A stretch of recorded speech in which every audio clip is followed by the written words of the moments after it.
da agitação da cidade, da agitação e burburinho da cidade, das turbas ansiosas, dos rabinos traidores, afastou-se Jesus para o sossego do olival, para que pudesse ficar a sós com o Pai.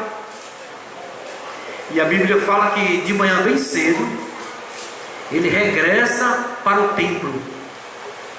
E ao chegar Jesus no templo, o povo começa logo a aglomerar em torno dele. E ele senta, começa a ensinar. Mas logo foi interrompido por um grupo de escribas e fariseus, arrastando consigo uma aterrorizada mulher. E eles lançam nos pés de Cristo aquela mulher, acusando-a de ter violado, de ter quebrantado o 7º mandamento. Na lei nos mandou Moisés que as tais sejam apedrejadas, e empurrou-a. E tu, o que dizes?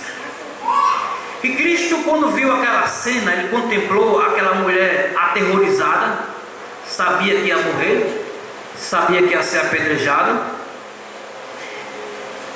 Ele olhou e viu aqueles dignitários destituídos de senso da humanidade. Não tinha ali a gentileza, não tinha amor. Então Cristo olhou para aquele dignitário, não viu um pingo de amor, sem senso de simpatia humana. E diz que o Espírito de Cristo, aquele Espírito imaculado de Cristo, ele recua, ele dá um recuo daquele espetáculo, porque o Espírito Santo, ele recua de um coração hipócrita.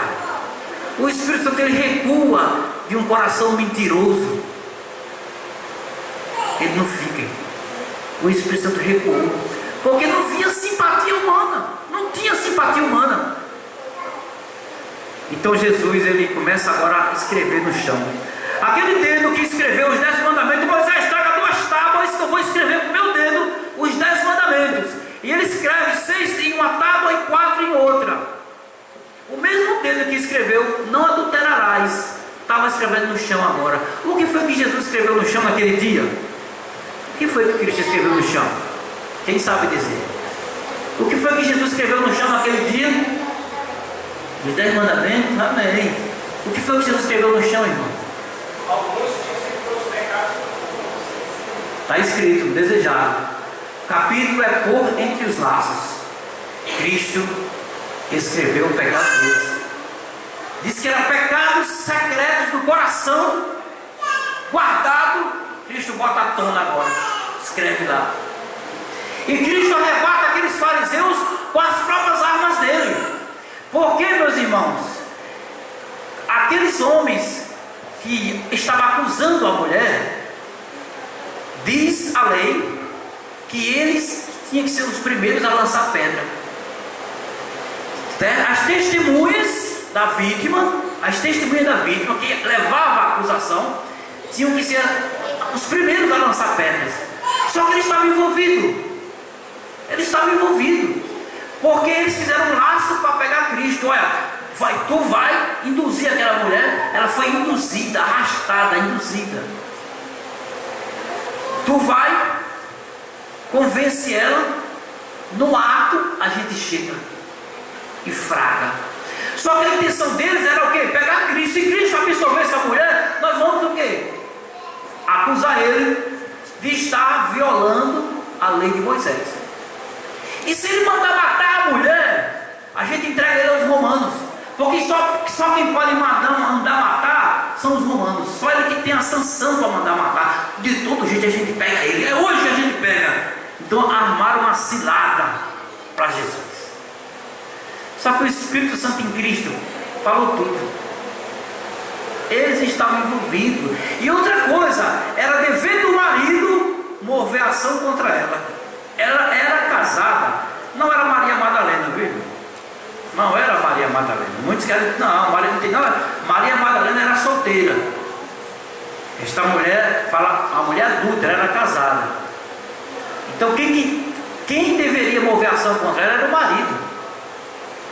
Então Cristo escreve os pecados dele, ele desenvolvido, ele sai de fininho.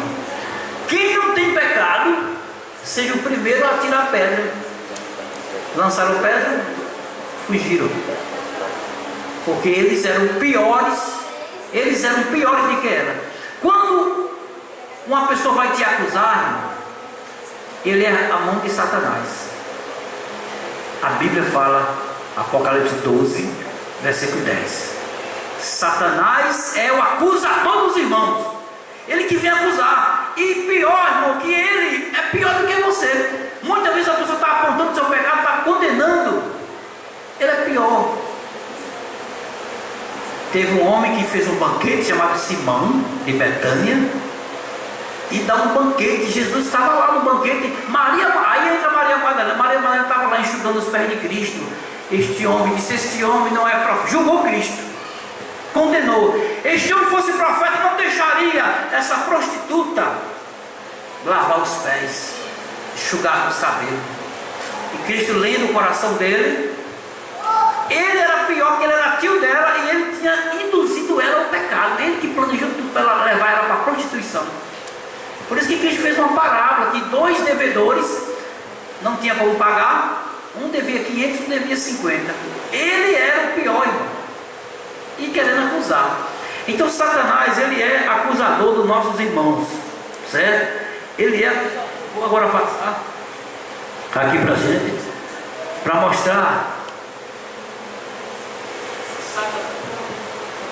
Aqui fala que Jesus rebateu com as próprias armas dele, ó. A lei especificava que nas mortes por apedrejamento, as testemunhas do caso fossem as primeiras a lançar a pedra. Erguendo-se então e fixando os olhos no chão, nos anciãos, autores da trama, disse Jesus: aquele que dentre vós está sem pecado, seja o primeiro que atire pedra contra ela. João 8, versículo 7. E inclinando-se, continuou a escrever no chão o pecado deles.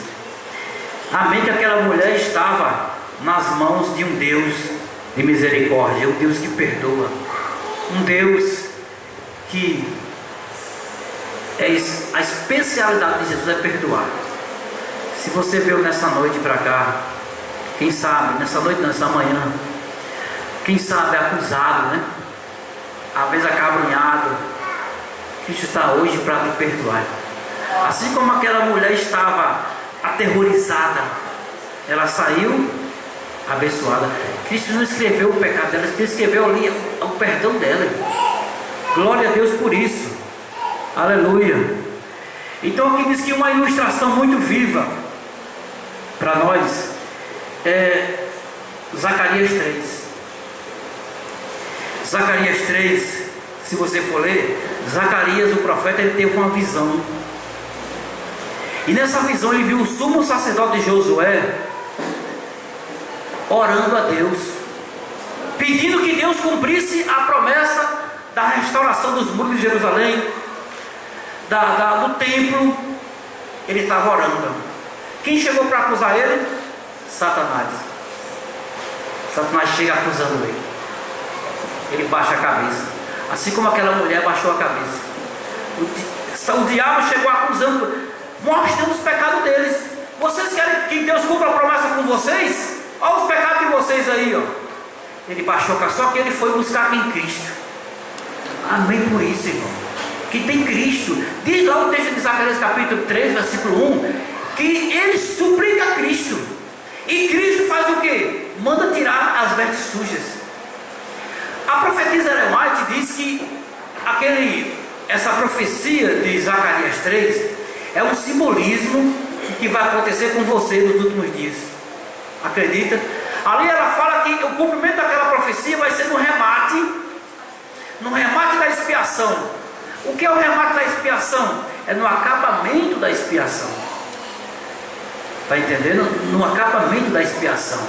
Por que no acabamento da expiação? Porque quando você pede perdão a Deus, Deus perdoa seu pecado, mas Ele não perdoa de uma maneira absoluta, definitiva, não. Ele pega o seu pecado, nota, leva para o livro de resíduo no lugar santo, fica lá seu pecado. Por isso que vai ter um remate, o dia final da expiação, onde ele vai pegar o teu pecado, vai tirar do santuário, caso houver merecimento, e joga em Satanás, no acusador dos irmãos. Amém? Então é isso que funciona. Está entendendo? Ele pega os nossos pecados. Então por isso que essa ilustração, uma ilustração muito viva e impressionante da obra de Satanás e a de Cristo, e do poder de nosso mediador para vencer o acusador de seu povo, é dada na profecia de Zacarias. Em santa visão contempla o profeta Josué, o sumo sacerdote. Esse Josué aí não é Josué que sucedeu Moisés, não, é outro Josué, lá no tempo de Daniel, Zorobabel. O sumo sacerdote vestido de vestidos sujos, diante do anjo do Senhor, suplicando a misericórdia de Deus em favor do seu povo, que se acha em profunda aflição. Satanás acha-se a sua mão direita para lhe resistir. Porque assim, irmão, Satanás vai levantar uma lei, que é a imagem da besta. Quando ele levanta, ele acha que todo mundo vai aderir, todo mundo vai ser submisso. Aí tem um povo semelhante a Mardoqueu resistindo ao sinal da besta. Aí ele, quando vê aquele povo resistindo, ele fica furioso, porque o diabo, ele fica furioso quando você resiste ele. Glória a Deus. Resistir o diabo, ele fugirá de vós. Tiago fala isso. Então esse povo está resistindo. O diabo levanta a imagem da besta, acha que o mundo inteiro está com ele. Não, tem um povo de dentro da igreja adventista que resiste. Que esse povo seja você, que você esteja incluído. Esse povo começa a resistir, porque esse povo conhece o juízo investigativo dos vivos. Naquela hora que deu a meia-noite, naquela hora que o diabo levantou trevas espirituais, o mundo ficou em trevas. Esse povo está resistindo ao diabo, irmão. Glória a Deus por isso. Ele sabe que lá no santuário celestial está passando os casos dele, e o diabo fica irado com este povo, porque este povo está resistindo ele. O diabo usa pai, usa mãe, usa governador para perseguir esse povo. Nessa hora que vai ter uma espada, né? A ver, pai contra filho, filho contra pai. Porque não é fácil. O diabo vai fazer de tudo para destruir esse povo. Então aqui diz que Satanás ele aponta os defeitos de caráter.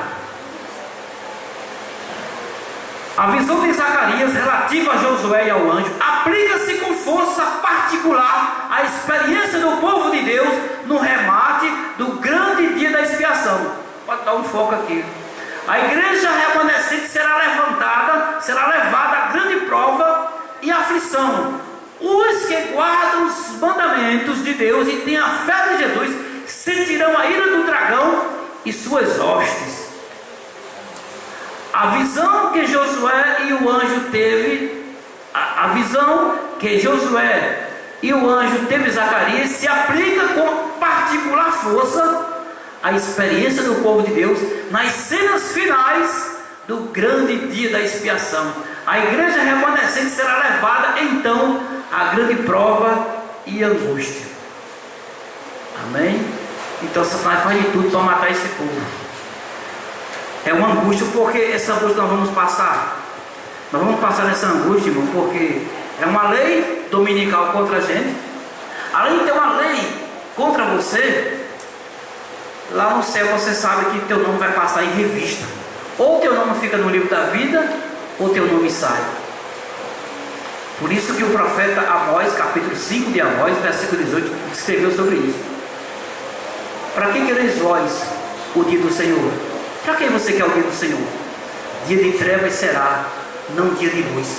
É como se o homem fugisse diante de um leão e encontrasse um urso. Você foge da perseguição daqui da terra. Às vezes a nossa igreja só está se preparando para a perseguição física. Mas vai existir um dia da perseguição física, um dia que a lei for levantada. O pior é que teu nome vai oscilar no livro da vida, ou fica ou sai. Muitos nomes de igreja, da igreja adventista, serão arrancados nesse dia. Sabia? Muitos nomes de pessoas que participam da escola sabatina, corpo de vida, pessoas que são da igreja batizadas, são arrancados, vão ser arrancados de lá. Deus arranca nesse dia. O diabo consegue arrastar ele. O diabo faz de tudo para este povo perder a fé. E eles perdem. Porque eles não exerceram, eles não falta o óleo. As virgens, quando se acorda, que é a igreja adventista, falta um óleo. Tem uma classe que não tem óleo. A falta desse óleo, que é o poder do Espírito Santo, é que justamente ela não tem força para o furor do dragão. Aí ela cede. Ela não tem costume, ela não tem experiência com Cristo de orar. Ela só sabe vir para a igreja, sentar, participar, assistir o culto, assistir a lição e voltar para casa. Aí acha que está salvo. O problema está aí. Aí garanta a salvação porque está na igreja. A igreja adventista é todo dia, eu faço parte, sou batizado. Está aqui o meu cartão, está aqui o meu certificado. Dentro da igreja. Às vezes acusa até o que está lá fora. A ver o que está lá fora se salva e ela que se perde. Infelizmente. Porque falta a consagração, falta o poder do Espírito Santo, falta a oração, falta a fé. Satanás conta o mundo como seu súdito. Ele adquiriu domínio sobre as igrejas. Aposta. Sabe como é que ele adquire domínio sobre você? Pelo defeito de caráter. Ele tem domínio sobre o outro. Por isso que as virgens loucas é dele, pertence a ele, porque tem defeito de caráter e não tira. Religião é você religar com Cristo. É você, Senhor, mostra meu defeito de caráter que eu só vejo do irmão. Vejo do irmão e só quero acusar o irmão. Às vezes eu não vejo o meu. Por que não vê você? Porque você não ora, irmão. Suspirar e gemer. É isso, é você ter uma comunhão com Deus. É Deus mostrar uma clara visão da excessiva malignidade do pecado. E o defeito de caráter é pecado. E pelo defeito de caráter o diabo trabalha. E todos que estão aqui nesta manhã, se tem defeito de caráter, é mão de Satanás. Por isso que o tempo de graça nós somos salvos pela graça, mediante a fé. Efésios 2:8. Temos que aproveitar o tempo de graça para quê? Remediar os defeitos de caráter, irmão.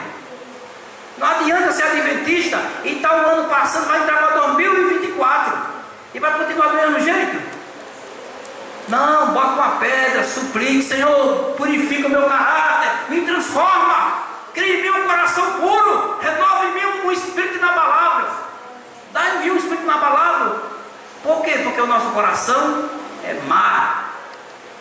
É do ancião ao zelador, tem que se consagrar, irmão. Ao pastor, ao zelador.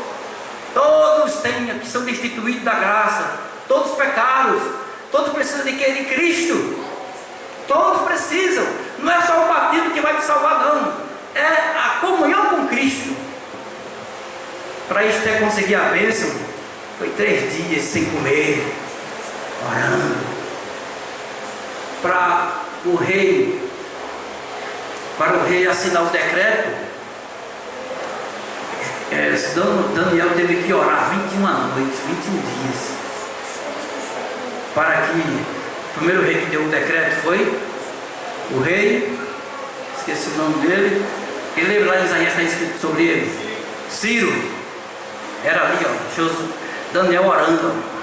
Então, para você ganhar, para você combater esse combate contra Satanás, e o pior inimigo é você mesmo. O pior inimigo que você tem é você mesmo. Começa a brigar com você, Senhor, me transforma. Eu quero entrar um ano melhor, purificado. Porque senão, irmão, nós não vamos alcançar, nós não vamos suportar. Aqui fala que os que foram fiéis a Deus serão ameaçados.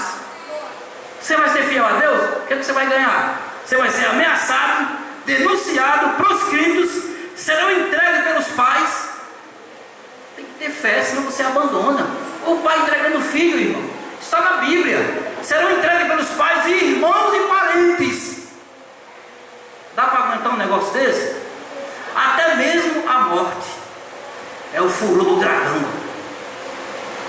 Nessa hora, o pai e o filho vai correr para a igreja. Eu tenho uma igreja na Rocas. O furor do dragão aí, ó, lei dominical. Aí ele chega lá na Rocas. Aí ele vai chegar na Rocas atrás de quem? De Absalão, da irmã. Vai chegar na Rocas. Cadê o irmão Dindo? Cadê o pastor da igreja da Rocas? Cadê a irmã Fátima, diretor da escola sabatina? Ele vai abrir o livro da vida. Vocês estão lá no livro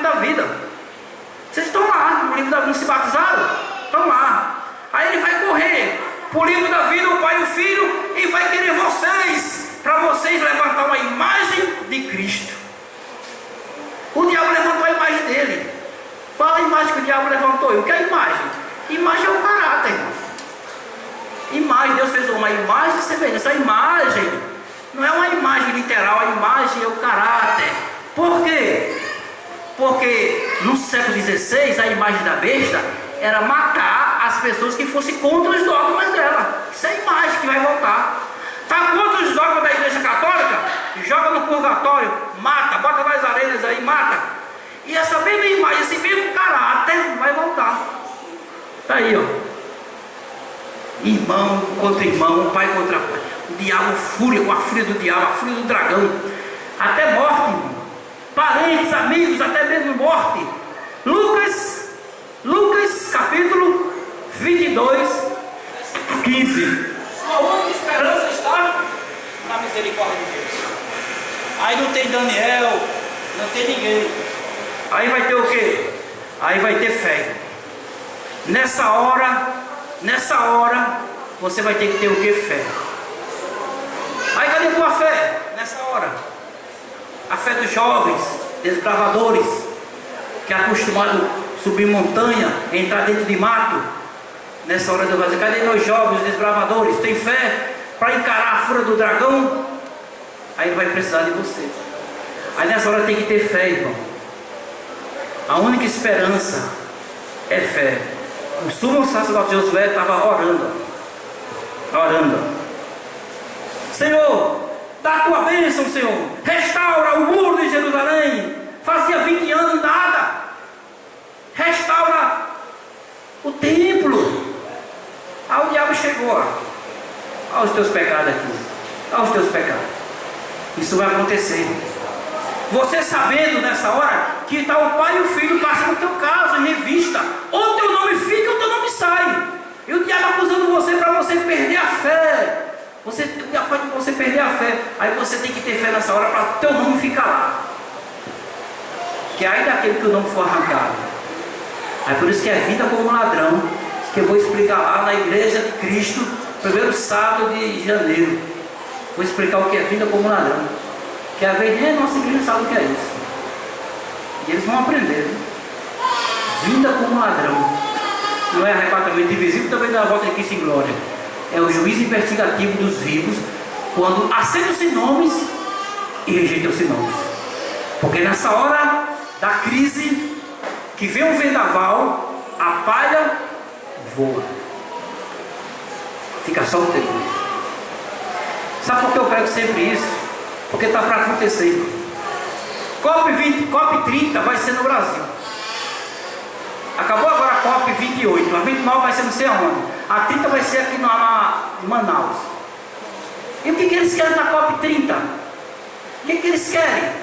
Mudança climática. É o que eles estão batendo na mudança climática. Vamos acordar com na hora que o decreto dominical sair? É que a gente vai acordar? E sai o decreto dominical.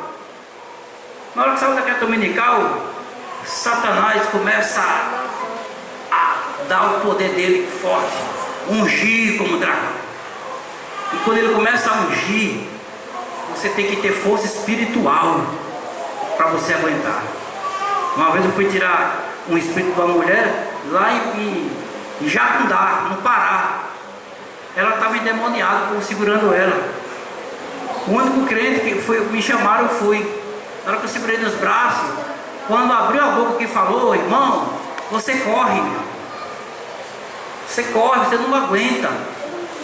Eu tive que ficar lá porque eu tinha muita fé nessa época, só via em morro orando. Na época eu era pastor da Reforma. Encarei lá, de frente a frente, segurando as mãos dela ali. Mas você vai sair, porque entrou um ser na briga e você conhece que é Jesus Cristo, aleluia. E o diabo saiu, irmão, porque tem que ter fé nessa hora. É fé, que você tem que acreditar que você é de Deus. Você foi lavrado no sangue do Cordeiro. Fé que você é adventista. Para dizer adventista hoje é fácil, é levantar a mão. Mas na hora da prova, para você dizer que é adventista, para a rainha Esther, assuma. Ela teve que assumir, irmão. Eu sou judia. A fé. E eu vou enfrentar o rei. Se morrer eu morro. Se perecer eu pereço. Fé é o que Deus quer. Só vai alcançar o perdão quem tiver fé. perdão, você precisa ter fé. Fé. A Bíblia fala que tudo que você tem que fazer, faça com fé, senão é pecado. Parece que é em Romanos tem esse texto. Faça com fé. Seja advertido um dia com fé, encare o diabo. Se você não encara hoje, como é que você vai encarar lá na frente? Então diz mais aqui, ó.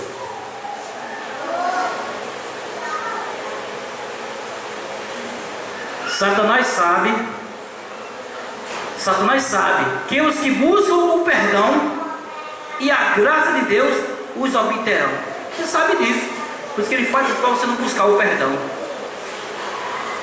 Por isso apresenta diante deles os seus pecados para os desencorajar. Ele está sempre buscando a ocasião contra os que estão procurando obedecer e apresentar o melhor e mais aceitável serviço a Deus, fazendo parecer corruptas todas essas iniciativas. Às vezes acontece até aqui na igreja. Acontece, eu era de igreja também, diretor e sei. Às vezes você quer fazer uma obra até legal para Deus. Você está se levantando assim com amor, com tanto zelo. Aí chega alguém usado por Satanás para botar abaixo, que é para desanimar você. Aí você olha assim, rapaz, eu vou entregar o meu carro. Eu entreguei o carro de diretor também, mas eu entreguei, não era com medo, eu entreguei para ficar assim, ó, pregando. Mas se fosse para encarar lá, eu encarava tudinho. Eu encarava, não tinha medo. Preguei uma igreja pentecostal. Deus me chamou para falar a verdade. Pode estar o Papa, pode estar o presidente da missão. A verdade tem que ser falada, olhando no olho. Ou você é missionário ou você não é. E às vezes você está levantando uma obra. Deus está levantando você para uma obra. Aí o diabo começa a soprar o veneno. Aí o que você faz? Às vezes você esmorece. Meu irmão, não faça isso não, encare. Dobre a oração. Se você só ora 2 vezes, ore 4. Se você ora 4, ore 8. Resistir o diabo, ele fugirá de vós, aleluia. E você tem uma boa obra nas mãos do Senhor. Aqui diz, ó, fazendo parecer corrupto todas essas iniciativas, mediante as astúcias sem conta, as mais sutis, mais cruéis, procura ele assegurar a sua condenação. Então, Deus ele empenha a sua palavra. Quando você está num duelo contra o diabo, não tenha medo não, porque Deus falou assim, eu empenho minha palavra. Eu empenho minha palavra que você está gravado na palma da minha mão. Aleluia. Você vai perder uma batalha dessa, meu irmão? Olha, você está gravado, quando olha para a minha mão, o sinal, eu vejo você. Ele empenhou a palavra dele. Você que se apodere da minha força e faça paz comigo, sim. Que faça paz comigo, Isaías 27. Então Cristo empenhou a palavra dele, olha. Eu empenho minha palavra que você faça paz comigo. Faça paz comigo. E ele vai refugentar o Satanás. Então na expiação, o diabo, a porta aberta que nós abrimos é o defeito de caráter. Aí fala: entretanto, não devemos nunca estar satisfeitos com uma vida pecaminosa. Um pensamento que deve despertar os cristãos a um maior zelo e fervor na luta contra o mal. Esse de que cada defeito de caráter, cada ponto no qual deixa de satisfazer a norma divina, é uma porta aberta pela qual Satanás pode entrar a fim de tentá-los e destruí-los. Então por isso que a gente tem que fechar a porta, é o defeito de caráter. Cada um que busque tirar, irmão. Isso é individual. Na sua casa, no seu quarto, Senhor, se você não conhece seu defeito, mande Deus mostrar. Deus vai mostrar. Aí você vai pedir a Deus, para Deus mostrar, e você vai tirar esse defeito de caráter, para você se salvar. Salvação é isso. Se você não tirar o defeito, porque quando você é batizado aqui no tanque, seu defeito de caráter não sai não, irmão. Não sai não. A única coisa de privilégio que você vai ter é o nome no livro da vida. Isso está garantido pela palavra. Você, quando se batiza nas águas, seu nome vai para o livro da vida. Agora o defeito de caráter é você e Deus. É você e Deus individual. Uns alcançam, outros não alcançam. Os que não alcançar, saem do livro da vida. salvação. Salvação é isso. É lutar, suplicar a Deus. Então na hora que você está suplicando a Deus, Deus ele dá as vestes imaculadas. As vestes imaculadas, quando ele dá, é porque o irmão Absalão, na primeira crise, quando sai da lei dominical, o irmão Absalão está lutando contra Satanás, lutando, o diabo apresentando os pecados dele e ele lutando. Aí o que acontece? Deus pega o pecado do irmão Absalão, tira do santuário e joga em Satanás. Quando Deus faz isso, apaga da mente dele, joga no diabo. Na hora que Deus fizer isso aí derrama a chuva serôdia. Aí que cai a chuva serôdia no trigo. Aí o trigo com a chuva serôdia sai levando agora 3 mensagens angélicas, certo? Proclamando o mundo inteiro. Então eu vou acelerar para a gente concluir. Eu vou passar aqui para vocês. Olha, seus nomes estão conservados no livro da vida do Cordeiro, inscrito entre os fiéis de todos os tempos.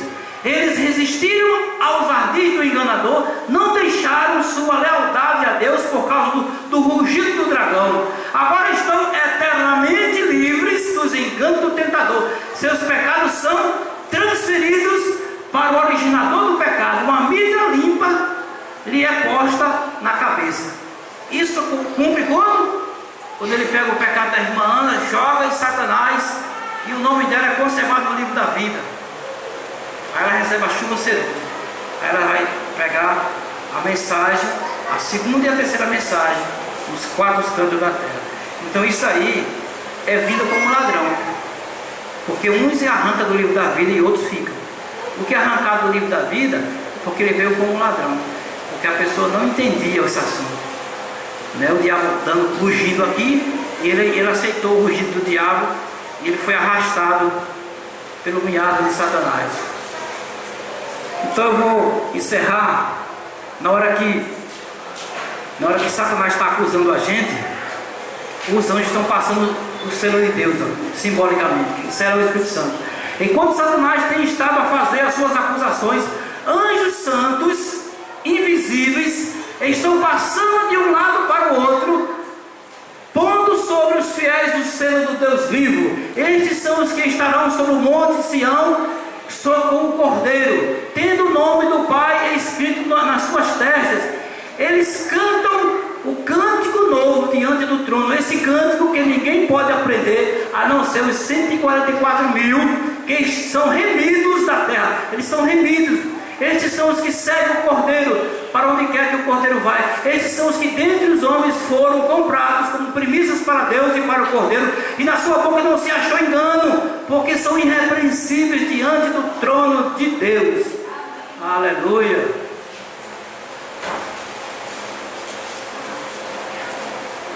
Vamos fechar aqui, irmão. A igreja adventista é essa aqui, ó. Onde tem joio e trigo, ó. Vai dar o clamor da meia-noite, avisando o juízo investigativo dos vivos. Desperta a igreja. O furor do dragão na igreja, o joio sai, ó. O joio sai. Volta lá para aquela cruzinha ali, ó. Ali é o meu santuário. Ezequiel 9. O joio sai daqui e vai para ali, ó. O meu santuário, porque são os primeiros a receber as pragas de Deus, porque eles traíram o depósito sagrado. Ele sai da igreja e vai para lá. Sai da igreja não, sai da fé, né? Perde a fé dele. Aí o trigo recebe a chuva serôdia, o trigo recebe. Então o que vai despertar, o que vai separar o joio do trigo, chama-se juízo investigativo, baseado em Apocalipse 14:6. Teme a Deus, dá-lhe glória, chegou ao seu juízo. Isso aí é que é uma mensagem para dentro da igreja. Desperta as virgens. As virgens são espertas, certo? Aí o trigo dá a segunda mensagem e a terceira mensagem no mundo cristão, chamando os fiéis que estão lá. Os fiéis que estão lá saem de lá e vêm substituir o joio que saiu daqui. Por isso que muitos que estão lá, às vezes vão se salvar. recebe o alto clamor. A segunda mensagem, a terceira será pregada no alto clamor, no poder do Espírito Santo, chamado chuva serôdia. Aí volta para cá, certo? Então, ó, aqui diz assim, ó, é bastante óbvio que a mensagem do primeiro anjo é chegar na hora do seu juízo, precede, ela antecipa as mensagens do segundo e terceiro, certo? Ela antecipa a mensagem do segundo e terceiro anjo. Então a hora do juízo de Deus deve ocorrer antes do fim do mundo, a fim de dar tempo para que a segunda e terceira mensagem sejam pregadas após o juízo ter início. Então, a segunda mensagem e a terceira só vai ser pregada quando der início o juízo dos vivos. E para dar início ao juízo dos vivos, tem que pregar a mensagem do primeiro anjo. E para pregar a mensagem do terceiro anjo, do primeiro anjo, tem que dar o clamor da meia-noite. Isso é profecia. Entendeu? Aí funciona. A vida de Cristo, como era anunciada pela mensagem do primeiro anjo, entendia-se ser representada pela vida do esposo. A reforma espiritual que se generalizou sobre a proclamação de sua segunda vida correspondeu à saída das virgens. Nesta parábola, como na de Mateus 24, duas classes são representadas. Todas haviam tomado suas lâmpadas, a Bíblia, mediante sua luz saíram para encontrar com o esposo. Então em 1844, os nossos irmãos milenistas saíram com a Bíblia para encontrar Jesus. Só que eles pensavam que 22 de outubro Jesus estava vindo em glória, Jesus indo para o Santíssimo. Assim vai funcionar também.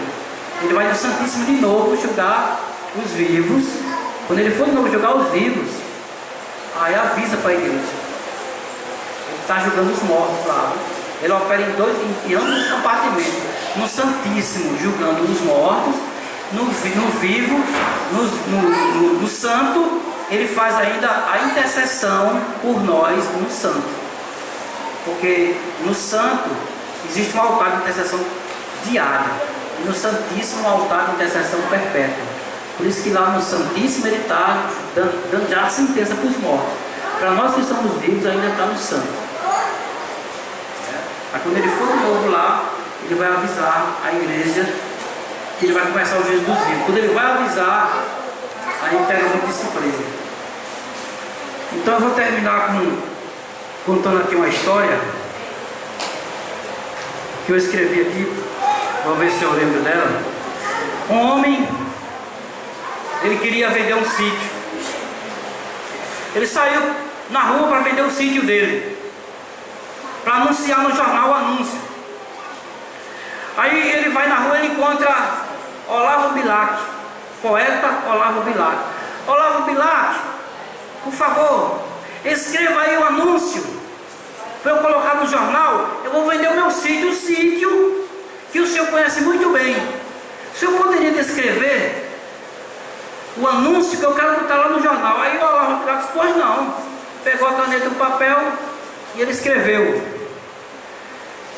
vende-se uma encantadora propriedade, aonde o extenso do alvoredo canta os pássaros ao amanhecer, e é cortada por marejantes e cristalinas águas de um belo ribeirão, e a casa nela existente é banhada pelo sol nascente, e oferece nas sombras tranquilas das tardes na varanda. O homem colocou um anúncio. Passou os meses, Olavo Bilac encontrou ele. E aí, vendeu o sítio? Nem pensei mais nisso. Depois que eu vi o anúncio no jornal, eu vim reconhecer que a minha propriedade é espetacular. Deus, ele deu uma propriedade espetacular para você. Ele deu uma propriedade encantadora. E às vezes nós queremos vender, nós queremos doar, e nós não damos valor. Judas vendeu a dele por 30 moedas. Muitos na hora do clamor da meia-noite vai ceder. Ele deu uma morada para você, garantiu já a morada. Não vai ter choro, não vai ter morte, não tem ladrão, lá não tem noite, irmão, lá não tem sol, é a glória de Deus que vai alumiar as estradas, As ruas são de ouro, de cristal. E quem vai contar isso para você melhor é a irmã Daphne, através do louvor. Que você possa garantir essa sua propriedade. Não troque, não vá reconhecer ela depois que você vir ela vindo descendo do céu. Zacarias 14, ela vem ataviada descendo do céu, a coisa mais linda. Muitos vão querer dar valor, mas estão fora, perderam. Muitos vão dar valor depois que vê outras pessoas lá dentro com a coroa, andando nas praças. Dê valor. Aquele homem, ele reconheceu, depois que ele viu o anúncio, ele reconheceu. Deus mandou João do Apocalipse anunciar para nós. João que escreveu, não foi lá que escreveu para nós, foi João do Apocalipse. Escreveu para você uma grande morada. Que Deus abençoe você e que você lute para alcançar essa vida eterna. Dê valor que Deus deu a você. Amém. As ruas são de ouro e de cristal. Ali tudo é vida, ali tudo é paz e morte e choro. Nunca mais tristeza e dor. Nunca mais veremos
Irmão, se você pudesse ajoelhar, nós vamos honrar a Deus com oração.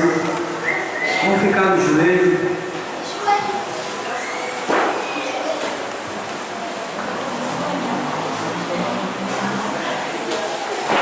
Nosso bom Deus e Pai, estamos em Tua presença em um sábado, um dia santo, procurando aperfeiçoar o nosso caráter, para um dia ter esperança do nome ficar no livro da vida, um dia ter esperança de receber a chuva serôdia, proclamar uma mensagem nos quatro cantos da terra, para que Tu volte logo. Venha abençoar, ó Deus, nossa vida financeira, nossa vida conjugal, venha abençoar nossa vida espiritual, fazendo com que nós venhamos olhar mais para o alto, enxergar mais as coisas espirituais e preparar-nos para uma grande batalha que está pela frente. Ajuda a encarar Satanás, ajuda a ter visão espiritual, Senhor, para entender que estamos num duelo, numa batalha espirituais, mas tem que ser espirituais. Estamos em oração porque precisamos do Teu perdão, do Teu abraço, dá mais fôlego para continuar a jornada. Muitos pensam em desistir, muitos estão desanimados. Vem dar força, fôlego, coragem, Senhor, para tirarmos coragem da covardia de muitos, para tirarmos amor, Senhor Deus, da onde às vezes nós não temos. Somente o Teu Espírito aqui tem este fruto do amor. Brota no nosso coração o fruto do amor, da temperança, do domínio próprio. Coloca esse caráter de Cristo em nós. Nós queremos ser um cristão não só de nomes, não. Nós queremos ser um cristão verdadeiro, um cristão, aleluia, com frutos do Espírito, um cristão com nome e prática. Perdoa, Senhor Deus, essa igreja. Abençoa grandemente esta igreja.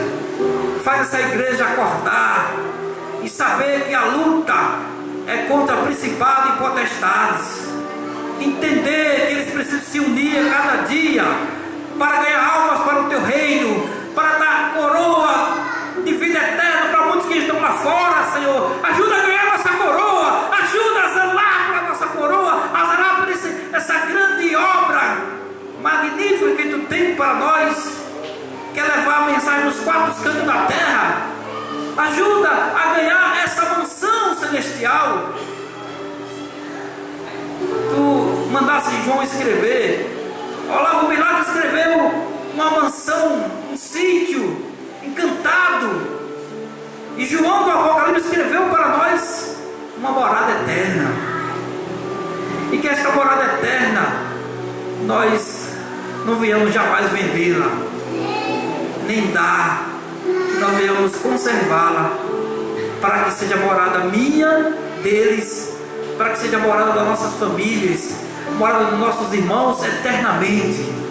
Que Deus seja honrado nesta manhã e que Satanás seja derrotado, aleluia, em nome do Pai, do Filho e do Espírito Santo.